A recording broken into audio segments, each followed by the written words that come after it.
దేవుడు అంటాడు, ఎవరు మీ తోడు ఉండాలో నేను నిర్ణయిస్తాను. అందుకే హల్లెలూయా చెప్పంటాను. హల్లెలూయా చెప్తారు. ఇప్పుడు దేవుడు అంటాడు, నీకు అక్కర్లేనోడు నేను పెట్టను నీ పక్కన. ఈరోజు చాలా మందికి ప్రశ్నలు ఉన్నాయి. ఈ మనిషి నన్ను విడిచిపోయాడు, నేనేం తప్పు చేశా, నేనేం మోసం చేశా, నేనేం అన్యాయం చేశాను, నన్ను విడిచిపోయారు, నేను మంచి కదా కోరాను. దేవుడు అంటాడు, ఆ మనిషిలో నీకు పని లేదు. ఎందుకంటే ఆ మనిషి నీ వాడు కాదు, నీకు తగిన వ్యక్తి కాదు, నీ పక్కన నిలబడి పోరాడే వ్యక్తి కాదు, నీకు ద్రోహం చేసే వ్యక్తి ఏమో, నీకు అన్యాయం చేసే వ్యక్తి ఏమో. దేవుడు అంటున్నాడు, నేను తుంచివేసేస్తాను. నేను పరీక్ష పెట్టి నీ జీవితంలో ఎవరెవరు అక్కర్లేదో వాడిని తీసివేసేస్తాను. అందుకని మన దేవుని స్తుతించాలండి. కొంతమంది మనుషులు మన జీవితాన్ని విడిచిపోతారు. విడిచిపోయినప్పుడు మనం స్తుతించాల్సిన అవసరం ఏంటి తెలుసా? దేవా, చెత్తని తీస్తావు అందరం. ఎందుకంటే నీ అనుమతి లేకుండా ఏ మేలైంది నా జీవితం నుంచి పోదు.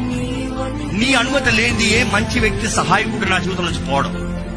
నువ్వు కోరిన వ్యక్తి ప్రతి ఒక్కరు నా జీవితంలో ఉంటారు. నీ చిత్తంలో లేని వారు మాత్రం పోతారు. అది నీవే చేస్తున్నావు. నీకే వందనాలు.